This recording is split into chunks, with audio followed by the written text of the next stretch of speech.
दोस्तों, काव्या ढाकल हरियाणवी संस्कृति चैनल पर आपका फिर से स्वागत है। आज हम आपके लिए एक और दिलचस्प कहानी लेकर आए हैं जिसका शीर्षक है 1 लाख रुपए की सलाह। तो चलिए कहानी शुरू करते हैं। एक समय की बात है, कश्मीर में एक ब्राह्मण अपनी पत्नी के साथ रहता था। उनका एक विवाहित बेटा था। ब्राह्मण नेत्रहीन होने के कारण अपनी आजीविका के लिए अपने बेटे पर निर्भर था। हर सुबह वो युवक भीख मांगने के लिए घर से निकलता और जो कुछ भी उसे मिलता शाम को घर आकर चारों मिलकर खाते।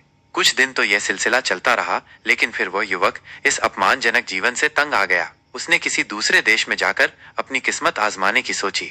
उसने अपनी पत्नी को यह बात बताई और कहा कि वह किसी तरह उसकी अनुपस्थिति में कुछ महीने घर चला ले। भगवान ने चाहा तो सब ठीक हो जाएगा। उसने उसे यह भी समझाया कि उसके पीछे उसे मेहनत से काम करना चाहिए ताकि उसके माता पिता नाराज न हो और उसे शाप न दें। यह सोचकर एक दिन उसने गठरी में कुछ खाना बांधा और घर से निकल पड़ा। वो कई दिनों तक चलता रहा, जब तक कि वह पड़ोसी देश के एक बड़े शहर में नहीं पहुंच गया। वहां जाकर उसने एक दुकान पर भीख मांगी। दुकानदार ने उससे पूछा, तुम यहाँ कब आए, क्यों आए और तुम्हारी जाति क्या है? ब्राह्मण ने उत्तर दिया कि वो ब्राह्मण है और अपने माता पिता और पत्नी के लिए भोजन की तलाश में घूम रहा है। दुकानदार को उसकी कहानी सुनकर दया आ गई, इसलिए उसने उसे उस देश के दयालु राजा से मिलने की सलाह दी। उसने कहा कि राजा निश्चित रूप से उसकी कुछ सहायता करेंगे। इतना ही नहीं, वो उसके साथ राजा के दरबार तक जाने के लिए भी तैयार हो गया। उसी समय संयोग से ऐसा हुआ कि राजा को एक ब्राह्मण की आवश्यकता थी जो उसके सोने के मंदिर की देखभाल कर सके। यह सोने का मंदिर उसने हाल ही में बनवाया था और जब उसने सुना कि वो ब्राह्मण भला और ईमानदार था तो वो उसे देखकर बहुत खुश हुआ। उसने तुरंत ही उस ब्राह्मण को अपने मंदिर का मालिक बना दिया और उसके लिए 50 खरवार चावल और 100 रुपए वार्षिक निर्धारित कर दिए। ब्राह्मण के घर छोड़ने के 2 महीने बाद भी जब ब्राह्मण की पत्नी ने उसके बारे में कुछ नहीं सुना तो वह उसकी खोज में निकल पड़ी। सौभाग्य से वह भी वहीं पहुंच गई जहां वह ब्राह्मण था। वहां जाकर उसने सुना कि हर सुबह राजा के सोने के मंदिर में उस देश के एक भिखारी को एक अशर्फी दी जाती थी जो भी उसे मांगने वहां जाता था। इसलिए अगले दिन वो सुबह सुबह उसे लेने के लिए सोने के मंदिर गई तो वहां उसे अपना पति मिल गया। उसने अपनी पत्नी से पूछा, तुम यहाँ क्यों आई हो? तुमने मेरे माता पिता को वहां अकेला क्यों छोड़ा? क्या तुम्हें इस बात की बिल्कुल भी परवाह नहीं है कि वे मुझे शाप दे देंगे और मैं मर जाऊंगा? तुम तुरंत वापस घर चली जाओ और वहीं मेरा इंतजार करो। पत्नी बोली, नहीं नहीं, मैं खुद को और तुम्हारे माता पिता दोनों को भूख से मरते देखने के लिए वहां वापस नहीं जा सकती। घर में चावल का एक दाना भी नहीं है। ब्राह्मण बोला, हे भगवान, ठीक है, तुम ये लो। यह कहकर उसने एक कागज पर कुछ पंक्तियां लिखी और वह कागज उसे थमाकर बोला, इसे ले जाकर राजा को दे देना। हो सकता है कि वो तुम्हें इसके बदले में 1 लाख रुपए दे दें। ऐसा कहकर उसने अपनी पत्नी को वहां से भेज दिया। उस कागज के टुकड़े पर 4 सलाह लिखी हुई थी। 1. अगर कोई आदमी यात्रा में हो और रात को किसी अजनबी जगह पहुंच जाए तो उसे वहां ठहरने के मामले में सावधान रहना चाहिए। कहीं ऐसा न हो कि वे उसे मार दें। 2. अगर किसी को किसी चीज की जरूरत हो तो पहले उसे अपने दोस्त को जांचना चाहिए, पर अगर उसको किसी चीज की जरूरत न हो तो उसको अपने दोस्तों को अपने आप को जांचने नहीं देना चाहिए। 3. अगर किसी आदमी ने अपनी बहन की शादी कर दी है और अगर वो उसको मिलने के लिए बड़ी शान शौकत से जाता है तो उसका वो इस तरह से आवभगत करेगी कि जैसे उसको उससे कुछ लेना हो, पर अगर वो गरीब हालत में जाता है तो वो उस पर नाराज होगी और उसको पहचानेगी भी नहीं। 4. अगर किसी आदमी को कोई काम करना है तो उसको वो अपने आप ही करना चाहिए, अपनी पूरी ताकत से करना चाहिए और बिना किसी डर के करना चाहिए। उस कागज को लेकर वह ब्राह्मणी अपने घर चली गई। वहां जाकर उसने अपने सास ससुर को अपने पति से मिलने की बात बताई और बताया कि उसके पति ने उसे कितना कीमती कागज दिया है, पर राजा के सामने वह खुद नहीं जाना चाहती थी, इसलिए उसने अपने एक जानने वाले को भेज दिया। राजा ने वह कागज पढ़ा और उस कागज के लाने वाले को कोड़े से मारने का हुक्म दिया और उसे वहां से भगा दिया। अगली सुबह ब्राह्मणी ने वो कागज लिया और दरबार की तरफ चल दी। जब वो दरबार की तरफ जा रही थी तो वो उसको पढ़ती जा रही थी। रास्ते में उसे राजा का बेटा मिल गया तो उसने उससे पूछा कि वो क्या पढ़ती जा रही है। उसने कहा कि वो एक ऐसा कागज पढ़ती जा रही थी जिसमें कुछ सलाह लिखी हुई थी, जिसके लिए उसे 1 लाख रुपया चाहिए था। राजकुमार ने उससे वो कागज उसे दिखाने के लिए कहा। ब्राह्मणी ने उसे वो कागज दिखा दिया तो उसको पढ़कर उसने उसको पैसों के लिए परवाना लिखा और आगे बढ़ गया। बेचारी गरीब ब्राह्मणी ने उसको उसके लिए बहुत धन्यवाद दिया। उस दिन उसने अपने घर के लिए इतना सामान खरीदा जो उनकी जिंदगी भर के लिए काफी था। शाम को राजकुमार ने पिता से एक स्त्री से अपनी मुलाकात के बारे में और उससे एक कागज खरीदने के बारे में बताया। उसने सोचा कि उसके पिता उसके इस काम से बहुत खुश होंगे, पर ऐसा नहीं हुआ। राजा तो ये सुनकर उससे बहुत गुस्सा हो गया और उसको अपने देश से बाहर निकाल दिया।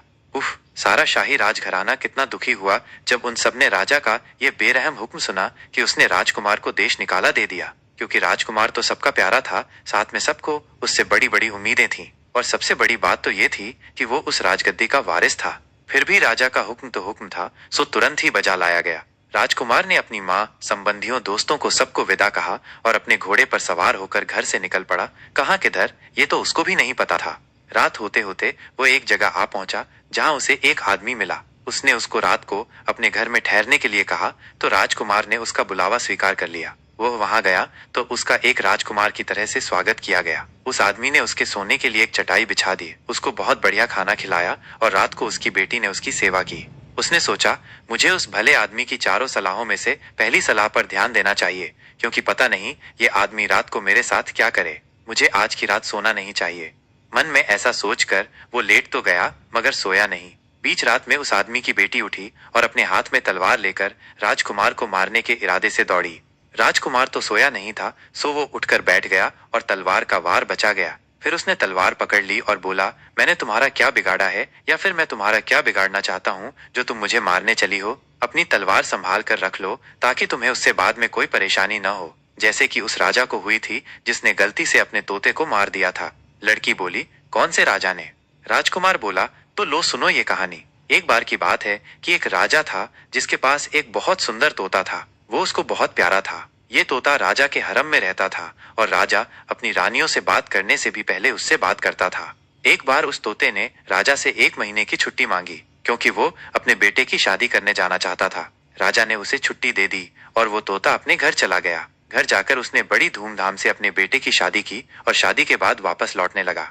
लौटते समय वह 2 पेड़ों की टहनियां तोड़ता लाया, जिसमें से एक पेड़ के फल खाने से कोई भी जवान आदमी बूढ़ा हो जाता था और दूसरे पेड़ के फल खाने से बूढ़ा आदमी जवान हो जाता था। वे दोनों टहनियां बागीचे में बो दी गईं और बढ़ने लगीं।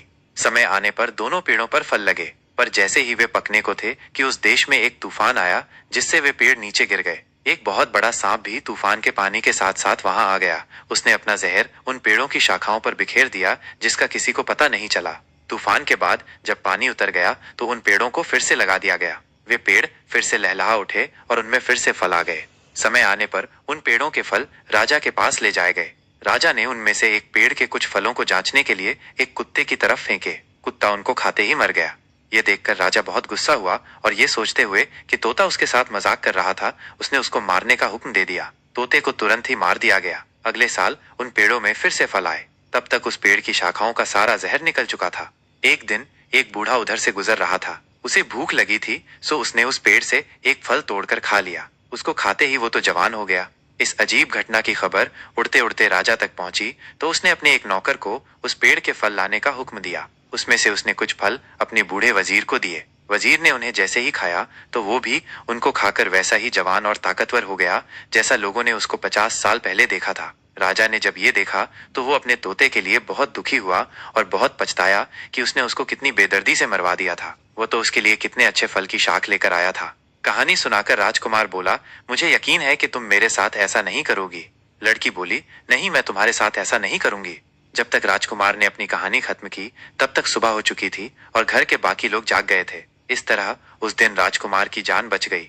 इसके तुरंत बाद ही सुबह को राजकुमार वहां से जाने वाला था, पर मकान मालिक ने उसको रोक लिया और उसको एक दिन और रुक जाने के लिए कहा कि वो अगले दिन चला जाए। सो उस दिन फिर वो वहीं रुक गया।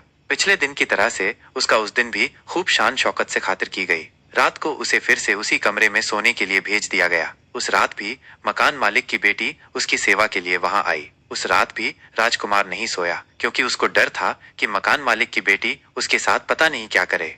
आधी रात को फिर वो लड़की उठी और हाथ में तलवार लिए राजकुमार की तरफ बढ़ी।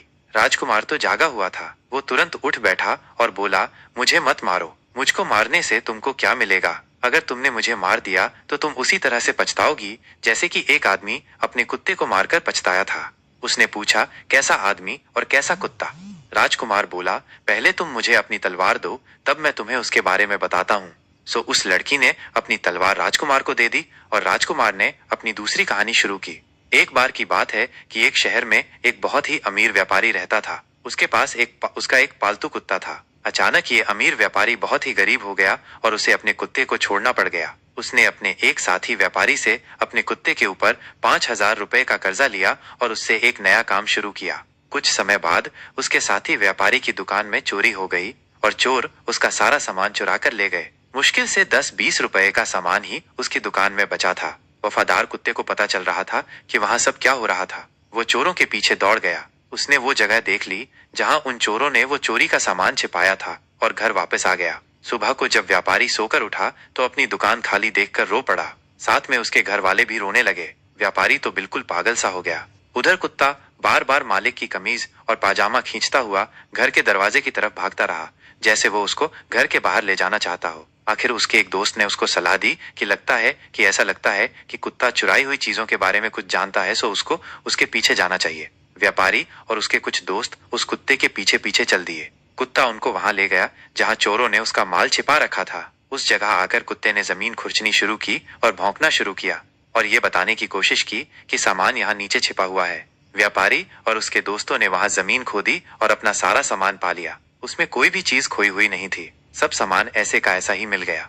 व्यापारी अपना सब सामान पाकर बहुत खुश हुआ। घर आकर उसने कुत्ते के कान में कुछ लिखकर एक कागज लपेटा और उसको उसके पुराने मालिक के पास भेजा। उसने उस कागज में लिखा था कि उसका कुत्ता बहुत वफादार है और इस वफादारी के फलस्वरूप वो उसका पहला 5,000 रुपए का कर्जा माफ करता है और इनाम के तौर पर 5,000 रुपए उसके लिए और भेज रहा है। जब व्यापारी ने अपने कुत्ते को वापस आते देखा तो उसने सोचा, लगता है मेरा दोस्त अपना पैसा मांग रहा है। मैं कहाँ से दूं उसको पैसा? अभी तो मैं अपने नुकसान की भरपाई ही नहीं कर पाया हूँ। मैं ऐसा करता हूँ कि जैसे ही ये कुत्ता मेरे घर आता है मैं इसको मार देता हूँ और कह दूंगा कि इसको किसी और ने मार दिया। इससे मेरा कर्जा ही खत्म हो जाएगा। न होगा कुत्ता न रहेगा कर्जा। ऐसा सोचकर वो घर के बाहर की तरफ दौड़ा और कुत्ते को मार दिया। तभी उसके दाएं कान से एक कागज नीचे गिर पड़ा। व्यापारी ने वह कागज उठाया और पढ़ा तो वो तो बहुत दुखी हो गया। राजकुमार बोला, इसलिए संभल जाओ, कहीं ऐसा न हो कि बाद में तुम्हें मेरी जिंदगी की कीमत अपनी जिंदगी देकर पछताना पड़े। जब राजकुमार ने अपनी कहानी खत्म की तब सुबह होने वाली थी। लड़की बोली, उफ, अब मैं क्या करूं? 1 घंटे बाद दिन निकल आएगा। मेरे पिता ने मुझसे कहा था कि मैं तुमको यकीनन मार दूं और अगर मैंने तुम्हें नहीं मारा तो वो मुझे मार देंगे। अब मैं क्या करूं? मेरी जिंदगी अब तुम्हारे हाथ में है। राजकुमार बोला, मुझे अपने इस शापित घर से बाहर निकलने का रास्ता बताओ और मेरे साथ चलो। बाहर हमको कोई न कोई घोड़ा जरूर मिल जाएगा। हम उस पर बैठकर जल्दी ही यहाँ से भाग जाएंगे। आओ चलो मेरे साथ। 1 घंटे के अंदर अंदर जब तक घर के लोग सोकर उठे तब तक तो राजकुमार और उस डाकू की लड़की दोनों घोड़े पर बैठकर बहुत दूर निकल चुके थे। वे चलते रहे जब तक कि वे राजकुमार के एक दोस्त के घर आ पहुंचे। उसने उन दोनों का अपने घर में स्वागत किया और उनको आराम से अपने भाई की तरह से 6 महीने तक ठहराया। जब राजकुमार ने उससे वहां से जाने की इजाजत मांगी तो उसने उसको जवाहरात, पैसे, घोड़े और सफर के लिए जरूरी सामान देकर विदा किया। यहाँ से चलकर राजकुमार अपने बहनोई के देश पहुंचा। वहां पहुंचकर उसने एक जोगी का वेश बनाया और उसके महल के सामने ऐसे जाकर बैठ गया जैसे वो पूजा में लीन हो। उस जोगी और उसकी पूजा की खबर राजा तक पहुंची। उसमें उसकी रुचि हो आई क्योंकि उसकी पत्नी की तबीयत बहुत खराब थी। उसने उसके इलाज के लिए बहुत सारे हकीम वैद्य बुलाए पर कोई उसको ठीक न कर सका। उसने सोचा कि शायद ये पवित्र आदमी उसको ठीक कर दे। सो उसने अपने कुछ आदमी उसको महल में लाने के लिए भेजे, पर राजकुमार ने ये कहकर महल के अंदर जाने से मना कर दिया कि वो एक जोगी है और उसकी जगह बाहर ही है। अगर राजा उससे मिलना चाहता है तो वो खुद उससे बाहर आकर मिले और साथ में अपनी पत्नी को भी ले आए। इस पर राजा अपनी पत्नी को साथ लेकर आया और उसे राजकुमार से मिलवाया। राजकुमार ने उसको अपने सामने लेटकर प्रणाम करने के लिए कहा। जब उसको इस हालत में लेटे हुए 3 घंटे हो गए तो उसने उससे उठने के लिए और जाने के लिए कहा, क्योंकि वो अब ठीक हो चुकी थी। रानी चली गई। शाम को महल में बड़ा हल्ला गुल्ला मचा क्योंकि रानी की मोती की माला खो गई थी और किसी को उसका पता नहीं था। काफी देर के बाद कुछ लोग वहां गए जहां रानी ने जोगी के सामने लेटकर उसको प्रणाम किया। उनको वो माला वहीं पड़ी मिल गई। जब राजा ने जब ये सुना तो वो बहुत नाराज हुआ और उसने जोगी को फांसी की सजा का हुक्म सुना दिया। पर इस शाही हुक्म को मानने से पहले ही राजकुमार ने उसको फांसी देने वाले आदमियों को पैसे दिए और वो देश छोड़कर भाग गया। देश से बाहर निकलने के बाद उसने अपने कपड़े पहन लिए। एक दिन जब वो अपने कपड़े पहने घूम रहा था तो उसने देखा कि एक कुम्हार अपनी पत्नी और बच्चों के साथ एक बार हंस लेता था और फिर रो लेता था। उसने उससे पूछा, अरे ये क्या बात है कि आप एक बार हंसते हैं तो दूसरी बार रोते हैं? अगर आपको हंसना है तो हंसिए और रोना है तो रोइए। कुम्हार बोला, तुम मुझे परेशान मत करो। तुम्हें इस बात से क्या लेना देना कि मैं क्या करता हूँ? राजकुमार बोला, माफ कीजिएगा, मैं इसकी वजह जानना चाहता हूँ, अगर आपको कोई ऐतराज न हो तो। इस पर कुम्हार बोला, बात यह है कि इस देश के राजा की एक बेटी है जिसकी उसे रोज शादी करनी पड़ती है, क्योंकि रोज ही उसका पति उसके साथ रहने पर मर जाता है। इस तरह से करीब करीब सारे जवान लड़के मर गए हैं। अब हमारे बेटे की बारी भी जल्दी ही आने वाली है। हम इस अजीब सी बात पर हंसते हैं कि एक कुम्हार के बेटे की शादी एक राजकुमारी से होगी, और इस शादी के भयानक परिणाम को सोच कर रोते हैं। हमारी समझ में नहीं आ रहा कि हम क्या करें। राजकुमार सोचते हुए बोला, ये तो हंसने रोने की बात है ही, पर अब आप रोइए नहीं। आपके बेटे की जगह मैं ले लूंगा, उसकी जगह मेरी शादी उस राजकुमारी से हो जाएगी। बस मुझे उस मौके के लिए ठीक से कपड़े बनवा दीजिएगा और तैयार कर दीजिएगा। कुम्हार ने उसको बढ़िया से कपड़े बनवा दिए, कुछ गहने बनवा दिए और शादी के लिए महल भेज दिया। रात को उसे राजकुमारी के कमरे में भेज दिया गया। उसने सोची, दूसरे नौजवानों की तरह से मारा जाऊंगा। उसने अपनी तलवार कसकर अपनी मुट्ठी में पकड़ ली और इस इरादे से अपने बिस्तर पर लेट गया कि आज की रात वह सोएगा नहीं और देखेगा कि क्या होता है।